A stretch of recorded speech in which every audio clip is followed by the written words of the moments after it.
Pedi e obtereis. Condições da prece. E quando orais, não haveis de ser como os hipócritas que gostam de orar em pé nas sinagogas e nos cantos das ruas para serem vistos dos homens. Em verdade vos digo que eles já receberam a sua recompensa. Mas tu, quando orares, entra no teu aposento e, fechada a porta, ora a teu pai em secreto. E teu pai, que vê o que se passa em secreto, te dará a paga. E quando orais, não faleis muito como os gentios, pois cuidam que pelo seu muito falar serão ouvidos. Não queirais, portanto, parecer-vos com eles, porque vosso Pai sabe o que vos é necessário, primeiro que vós lhe peçais. Mas quando vos puserdes em oração, se tendes alguma coisa contra alguém, perdoai-lhe, para que também vosso Pai, que está nos céus, vos perdoe os vossos pecados. Porque se vós não perdoardes, também vosso Pai, que está nos céus, não há de perdoar vossos pecados. E propôs também esta parábola a uns que confiavam em si mesmos como se fossem justos e desprezavam os outros. Subiram 2 homens ao templo a fazer oração, um fariseu e outro publicano.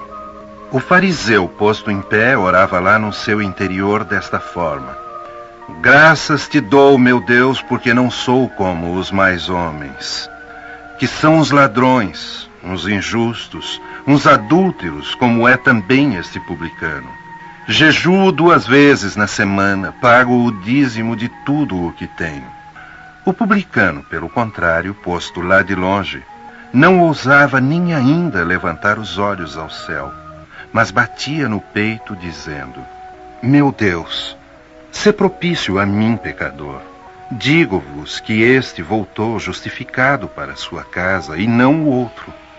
Porque todo o que se exalta será humilhado, e todo o que se humilha será exaltado.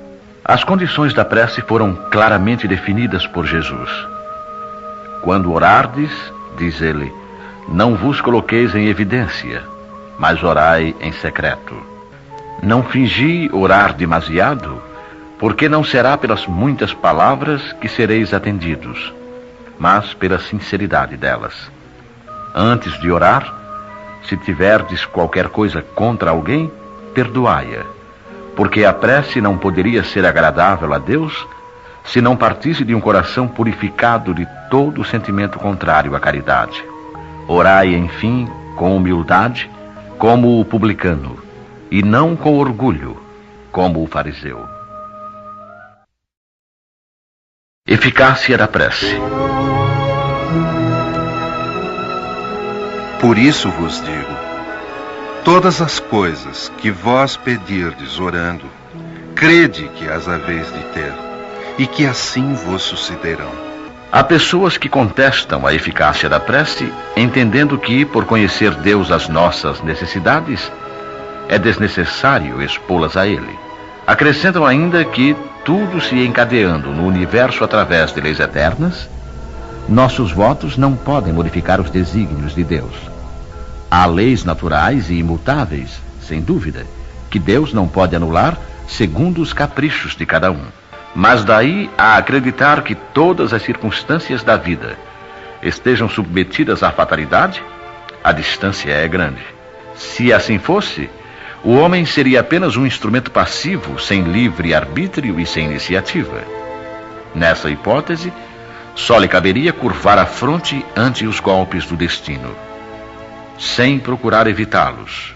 Não deveria esquivar-se dos perigos.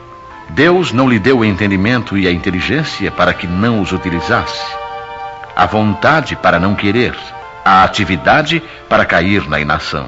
O homem, sendo livre de agir num ou noutro sentido, seus atos têm, para ele mesmo e para os outros, consequências subordinadas às suas decisões. Em virtude da sua iniciativa, há, portanto, acontecimentos que escapam forçosamente à fatalidade e que nem por isso destroem a harmonia das leis universais, da mesma maneira que o avanço ou o atraso dos ponteiros de um relógio não destrói a lei do movimento, que regula o mecanismo do aparelho. Deus pode, pois, atender a certos pedidos sem derrogar a imutabilidade das leis que regem o conjunto, dependendo sempre o atendimento da sua vontade. Seria ilógico concluir-se desta máxima: aquilo que pedirdes pela prece vos será dado, que basta pedir para obter. E injusto acusar a providência se ela não atender a todos os pedidos que lhe fazem, porque ela sabe melhor do que nós o que nos convém. Assim procede o pai prudente, que recusa ao filho o que lhe seria prejudicial. O homem geralmente só vê o presente, mas se o sofrimento é útil para a sua felicidade futura, Deus o deixará sofrer, como o cirurgião deixa o doente sofrer a operação que deve curá-lo. O que Deus lhe concederá, se pedir com confiança, é a coragem, a paciência e a resignação.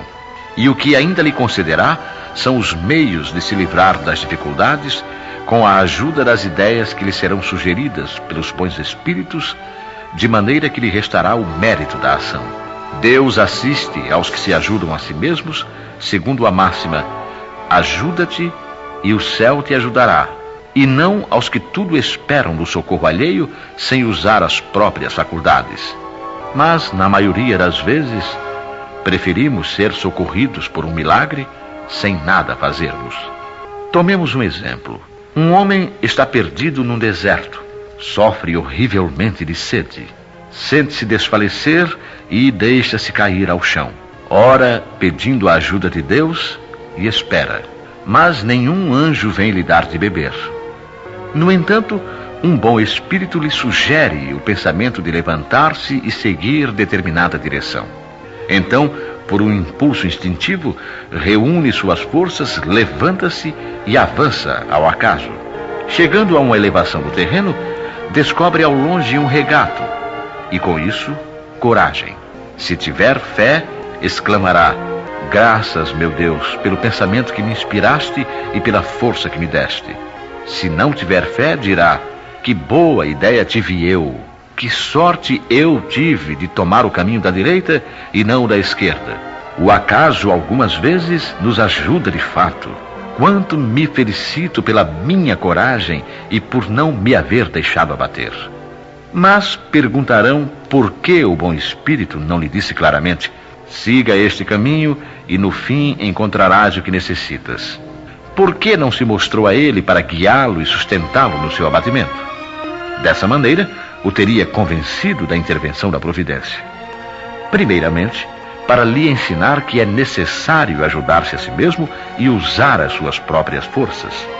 Depois, porque, pela incerteza, Deus põe à prova a confiança e a submissão à sua vontade. Esse homem estava na situação da criança que, ao cair, vendo alguém, põe-se a gritar e espera que a levantem. Mas se não vê ninguém, esforça-se e levanta-se sozinha. Se o anjo que acompanhou a Tobias lhe houvesse dito: fui enviado por Deus para te guiar na viagem e te preservar de todo o perigo, Tobias não teria nenhum mérito. Foi por isso que o anjo só se deu a conhecer na volta. Ação da prece, transmissão do pensamento. A prece é uma invocação. Por ela nos pomos em relação mental com o ser a quem nos dirigimos. Ela pode ter por objeto um pedido, um agradecimento ou um louvor. Podemos orar por nós mesmos ou pelos outros, pelos vivos ou pelos mortos. As preces dirigidas a Deus são ouvidas pelos espíritos encarregados da execução dos seus desígnios. As que são dirigidas aos bons espíritos vão também para Deus. Quando oramos para outros seres e não para Deus, aqueles nos servem apenas de intermediários, de intercessores, porque nada pode ser feito sem a vontade de Deus.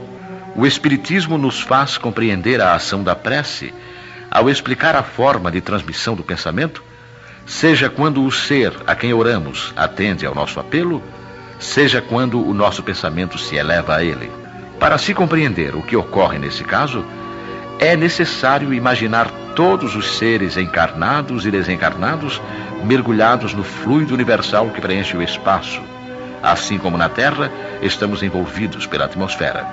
Esse fluido é impulsionado pela vontade, pois é o veículo do pensamento, como o ar é o veículo do som, com a diferença de que as vibrações do ar são circunscritas, enquanto as do fluido universal se ampliam ao infinito.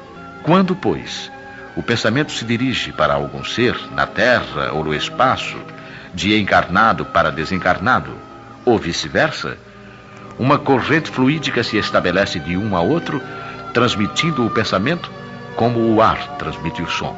A energia da corrente está na razão direta da energia do pensamento e da vontade. É assim que a prece é ouvida pelos espíritos onde quer que eles se encontrem. É assim que os espíritos se comunicam entre si, que nos transmitem as suas inspirações e que as relações se estabelecem à distância entre os próprios encarnados. Esta explicação se dirige sobretudo aos que não compreendem a utilidade da prece puramente mística. Não tem por fim materializar a prece, mas tornar compreensíveis os seus efeitos ao mostrar que ela pode exercer ação direta e positiva. Nem por isso está menos sujeita à vontade de Deus, juiz supremo em todas as coisas e único que pode dar eficácia à sua ação. Pela prece, o homem atrai o concurso dos bons espíritos que o vêm sustentar nas suas boas resoluções e inspirar-lhe bons pensamentos. Ele adquire assim a força moral necessária para vencer as dificuldades e voltar ao caminho reto quando dele se afastou. E assim também pode desviar de si os males que atrairia pelas suas próprias faltas. Um homem, por exemplo, sente a sua saúde arruinada pelos excessos que cometeu e arrasta até o fim dos seus dias uma vida de sofrimento. Tem o direito de queixar-se se não conseguir a cura? Não, porque poderia encontrar na prece a força para resistir às tentações. Se dividirmos os males da vida em duas categorias, sendo uma a dos que o homem não pode evitar, e a outra a das atribuições que ele mesmo provoca por sua incúria e pelos seus excessos, veremos que esta última é muito mais numerosa que a primeira. Torna-se, pois, evidente que o homem é o autor da maioria das suas aflições e que poderia poupar-se se agisse sempre com sabedoria e prudência. É certo também que essas misérias resultam das nossas infrações às leis de Deus e que, se as observássemos rigorosamente, seríamos perfeitamente felizes. Se não ultrapassássemos os limites do necessário na satisfação das nossas exigências vitais, não sofreríamos as doenças que são provocadas pelos excessos e as vicissitudes decorrentes dessas doenças. Se limitássemos as nossas ambições, não temeríamos a ruína. Se não quiséssemos subir mais alto do que podemos, não recearíamos a queda. Se fôssemos humildes, não sofreríamos as decepções do orgulho abatido. Se praticássemos a lei de caridade, não seríamos maledicentes, nem invejosos, nem ciumentos, e evitaríamos as querelas e as dissensões. Se não fizéssemos nenhum mal a ninguém, não teríamos de temer as vinganças, e assim por diante. Admitamos que o homem nada pudesse fazer contra os outros males, que todas as preces fossem inúteis para livrar-se deles. Já não seria muito poder afastar todos os que decorrem da sua própria conduta? Pois bem, neste caso concebe-se facilmente a ação da prece, que tem por fim atrair a inspiração salutar dos bons espíritos, pedir-lhes a força necessária para resistirmos aos maus pensamentos, cuja execução pode nos ser funesta. E, para nos atenderem nisto, não é o mal que eles afastam de nós, mas é a nós que eles afastam do pensamento que pode nos causar o mal. Não embaraçam em nada os desígnios de Deus, nem suspendem o curso das leis naturais, mas é a nós que impedem de infringirmos as leis, ao orientarem o nosso livre-arbítrio. Mas o fazem sem o percebermos, de maneira oculta, para não prejudicarem a nossa vontade. O homem se encontra então na posição de quem solicita bons conselhos e os segue, mas conservando a liberdade de segui-los ou não. Deus quer que assim seja, para que ele tenha a responsabilidade dos seus atos e para lhe deixar o mérito da escolha entre o bem e o mal. É isso o que o homem sempre receberá se pedir com fervor, e ao que se podem, sobretudo, aplicar estas palavras: pedi e obtereis.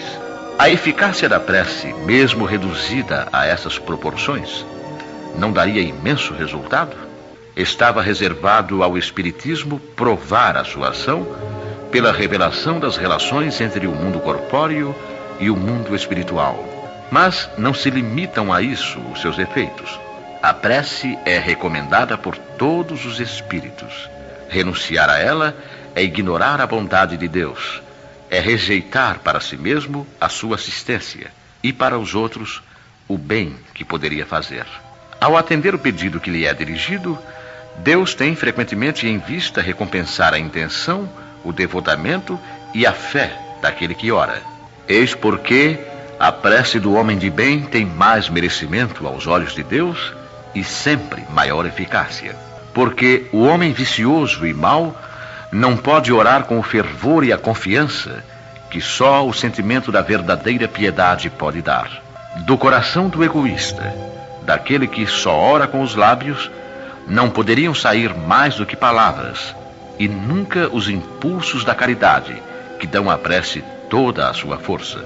Compreende-se isso tão bem que, instintivamente, preferimos recomendar-nos às preces daqueles cuja conduta nos parece que deve agradar a Deus, pois que são melhor escutados. Se a prece exerce uma espécie de ação magnética, podemos supor que o seu efeito estivesse subordinado à potência fluídica. Entretanto, não é assim.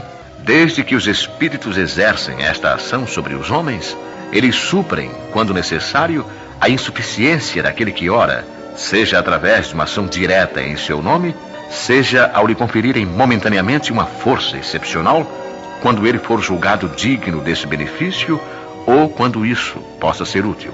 O homem que não se julga suficientemente bom para exercer uma influência salutar, não deve deixar de orar por outro, por pensar que não é digno de ser ouvido. A consciência de sua inferioridade é uma prova de humildade sempre agradável a Deus, que leva em conta a sua intenção caridosa. Seu fervor e sua confiança em Deus constituem o primeiro passo do seu retorno ao bem, que os bons espíritos se sentem felizes de estimular. A prece que é repelida é a do orgulhoso, que só tem fé no seu poder e nos seus méritos, e julga poder substituir-se à vontade do Eterno. O poder da prece está no pensamento, e não depende nem das palavras, nem do lugar, nem do momento em que é feita. Pode-se, pois, orar em qualquer lugar e a qualquer hora, a sós ou em conjunto. A influência do lugar ou do tempo depende das circunstâncias que possam favorecer o recolhimento. A prece em comum tem ação mais poderosa quando todos os que a fazem se associam de coração num mesmo pensamento e têm a mesma finalidade, porque então é como se muitos clamassem juntos e em uníssono. Mas que importaria estarem reunidos em grande número se cada qual agisse isoladamente e por sua própria conta? 100 pessoas reunidas podem orar como egoístas, enquanto 2 ou 3, ligadas por uma aspiração comum, orarão como verdadeiros irmãos em Deus, e sua prece terá mais força do que a daquelas 100. Se eu, pois, não entender o que significam as palavras, serei um bárbaro para aquele a quem falo. E o que fala sê-lo-á para mim do mesmo modo. Porque se eu orar numa língua estrangeira, verdade é que o meu espírito ora, mas o meu entendimento fica sem fruto. Mas se louvares com o espírito, o que ocupa o lugar do simples povo, como dirá amém sobre a tua bênção, visto não entender ele o que tu dizes? Verdade é que tu dás bem as graças, mas o outro não é edificado. A prece só tem valor pelo pensamento que a informa. Ora, é impossível ligar um pensamento àquilo que não se compreende, pois o que não se compreende não pode tocar o coração. Para a grande maioria, as preces numa língua desconhecida não passam de mistura de palavras que nada dizem ao espírito. Para que a prece toque o coração, é necessário que cada palavra revele uma ideia, e se não a compreendemos, ela não pode revelar nenhuma. Podemos repeti-la como simples fórmula, cuja virtude estará apenas no menor ou maior número das repetições. Muitos oram por dever, alguns mesmo para seguir o costume. Eis porque eles se julgam quite com o dever, depois de uma prece repetida por certo número de vezes e segundo determinada ordem. Mas Deus lê no íntimo dos corações, perscruta o nosso pensamento e a nossa sinceridade, e considerá-lo mais sensível à forma do que ao fundo seria rebaixá-lo. Da prece pelos mortos e pelos espíritos sofredores. Os espíritos sofredores reclamam preces, e estas lhes são de utilidade, pois ao verem que são lembrados, sentem-se menos abandonados e menos infelizes. Mas a prece tem sobre eles uma ação mais direta. Reergue-lhes a coragem, excita-lhes o desejo de se elevarem pelo arrependimento e a reparação, e pode desviá-los do pensamento do mal. É nesse sentido que ela pode não somente aliviar, mas abreviar-lhes os sofrimentos. Algumas pessoas não admitem a prece pelos mortos, porque acreditam que a alma só tem uma alternativa: ser salva ou condenada às penas eternas. Num e no outro caso, portanto, a prece seria inútil. Sem discutir o valor dessa crença, admitamos por um instante a realidade das penas eternas e irremissíveis, e que as nossas preces sejam impotentes para interrompê-las. Perguntamos se, mesmo com essa hipótese, é lógico, é caridoso, é cristão recusar a prece pelos réprobos.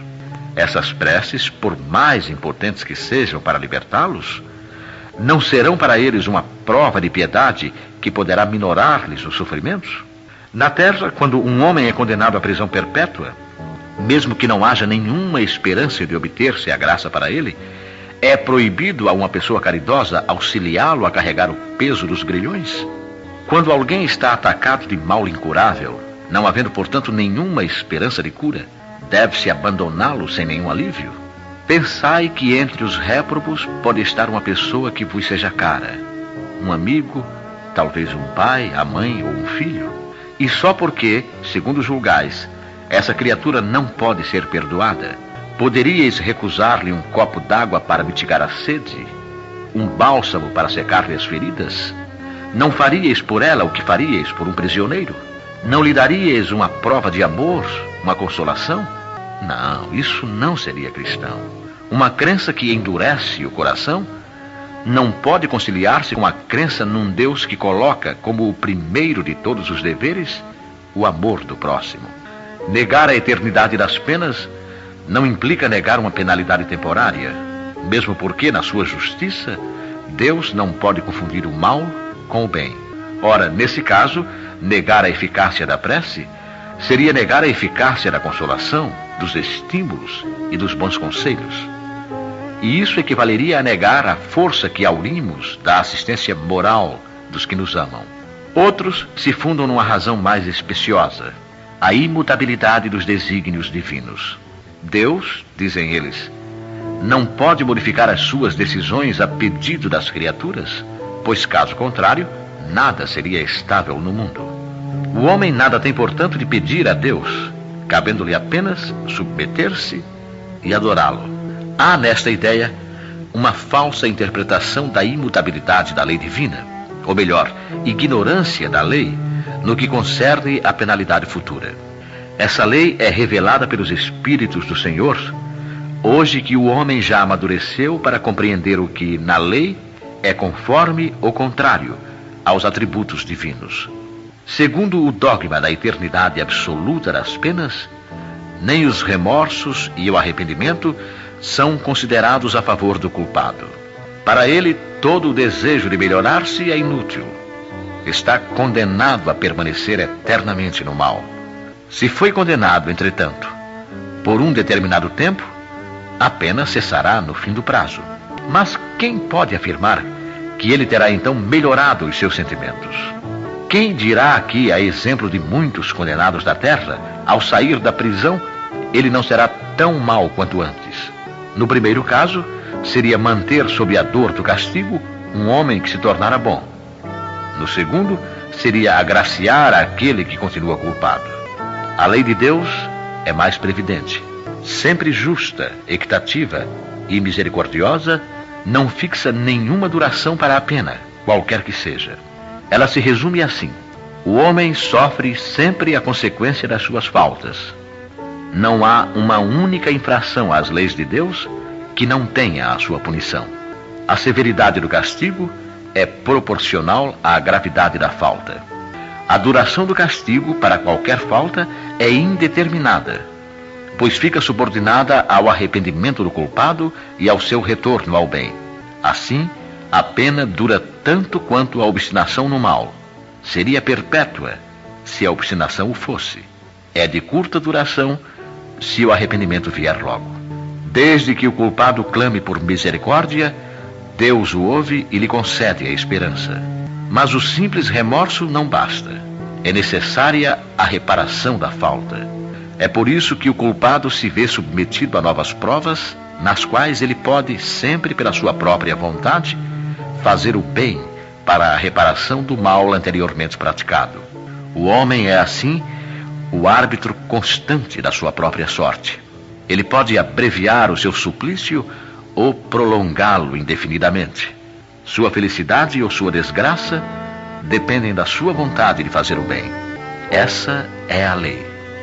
Lei imutável e conforme à bondade e à justiça de Deus. O espírito culpado e infeliz, dessa maneira, pode sempre salvar-se a si mesmo. A lei de Deus lhe diz sob quais condições ele pode fazê-lo. O que geralmente lhe falta é a vontade, a força e a coragem. Se pelas nossas preces lhe inspiramos essa vontade, se o amparamos e encorajamos, se pelos nossos conselhos lhe damos as luzes que lhe faltam, em vez de solicitar a Deus que derrogue a sua lei, tornamo-nos instrumentos da execução dessa lei de amor e caridade, da qual ele assim nos permite participar, para darmos nós mesmos uma prova de caridade. O primeiro dever de toda criatura humana, o primeiro ato que deve assinalar o seu retorno à atividade diária, é a prece. Vós orais, quase todos, mas quão poucos sabem realmente orar. Que importam ao Senhor as frases que ligais maquinalmente uma às outras, porque já vos habituastes a repeti-las? Porque é um dever que tendes de cumprir e que vos pesa como todo dever. A prece do cristão, do espírita principalmente, de qualquer culto que seja, deve ser feita no momento em que o espírito retoma o jugo da carne e deve elevar-se com humildade aos pés da majestade divina, mas também com profundeza, num impulso de reconhecimento por todos os benefícios recebidos até esse dia. E de agradecimento ainda pela noite transcorrida, durante a qual lhe foi permitido, embora não guarde a lembrança, retornar junto aos amigos e aos guias, para nesse contato aurir novas forças e mais perseverança. Deve elevar-se humilde aos pés do Senhor, pedindo pela sua fraqueza, suplicando o seu amparo, a sua indulgência, a sua misericórdia. E deve ser profunda, porque é a vossa alma que deve elevar-se ao Criador, que deve transfigurar-se como Jesus no Tabor, para chegar até Ele, branca e radiante de esperança e de amor. Vossa prece deve encerrar o pedido das graças de que necessitais, mas de que necessitais realmente. Inútil, portanto, pedir ao Senhor que abrevie as vossas provas, ou que vos dê alegrias e riquezas. Pedir-lhe antes os bens mais preciosos da paciência, da resignação e da fé. Evitai dizer como fazem muitos dentre vós: não vale a pena orar, porque Deus não me atende. O que pedis a Deus na maioria das vezes? Já vos lembraste de pedir-lhe a vossa melhoria moral? Oh, não, tão poucas vezes. O que mais vos lembrais de pedir é o sucesso para os vossos empreendimentos terrenos. E depois exclamais: Deus não se preocupa conosco. Se o fizesse, não haveria tantas injustiças. Insensatos, ingratos. Se mergulhasses no fundo da vossa consciência, quase sempre ali encontrarias o motivo dos males de que vos queixais. Pedi, pois, antes de tudo, para vos tornardes melhores, e vereis que torrentes de graças e consolações se derramarão sobre vós. Deveis orar incessantemente, sem para isso procurardes o vosso oratório, ou cairdes de joelhos nas praças públicas. A prece diária é o próprio cumprimento dos vossos deveres, mas dos vossos deveres sem exceção, de qualquer natureza que sejam. Não é um ato de amor para com o Senhor assistirdes os vossos irmãos numa necessidade qualquer, moral ou física. Não é um ato de reconhecimento à elevação do vosso pensamento a Ele, quando uma felicidade vos chega, quando evitais um acidente, ou mesmo quando uma simples contrariedade vos aflora a alma e dizeis mentalmente: seja bendito o Senhor. Não é um ato de contrição quando sentis que falistes, dizerdes humilde para o Supremo Juiz, mesmo que seja num rápido pensamento: perdoai-me, Deus meu, pois que pequei, por orgulho, por egoísmo ou por falta de caridade. Dai-me a força de não tornar a falir e a coragem de reparar a minha falta. Isto independe das preces regulares da manhã e da noite, e dos dias consagrados, pois, como vedes, a prece pode ser de todos os instantes, sem interromper os vossos afazeres, e até pelo contrário, assim feita, ela os santifica.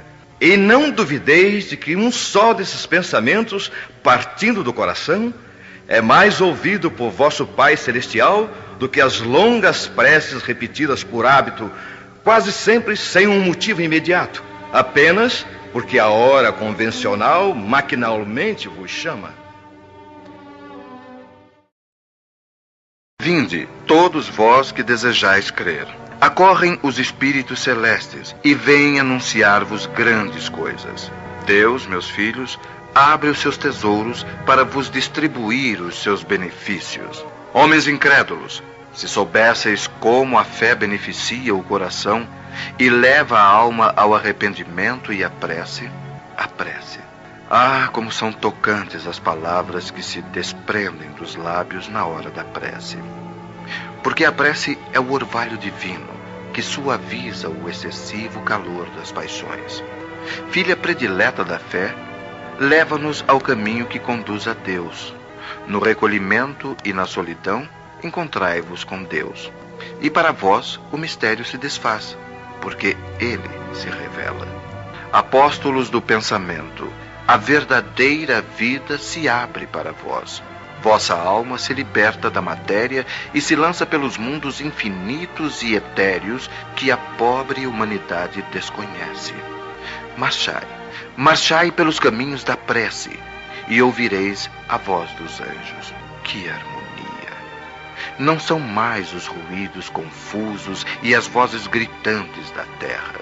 São as liras dos arcanjos, as vozes doces e meigas dos serafins, mais leves que as brisas da manhã, quando brincam nas ramagens dos vossos arvoredos. Com que alegria então marchais! Vossa linguagem terrena não poderá exprimir jamais essa aventura que vos impregna por todos os poros. Tão viva e refrescante é a fonte em que bebemos através da prece.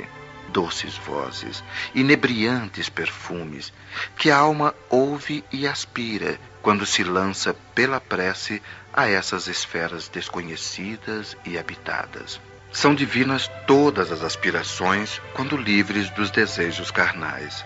Vós também, como Cristo, orai, carregando a vossa cruz para o Gólgota, para o vosso Calvário. Levai-a e sentireis as doces emoções que lhe passavam pela alma, embora carregasse o madeiro infamante.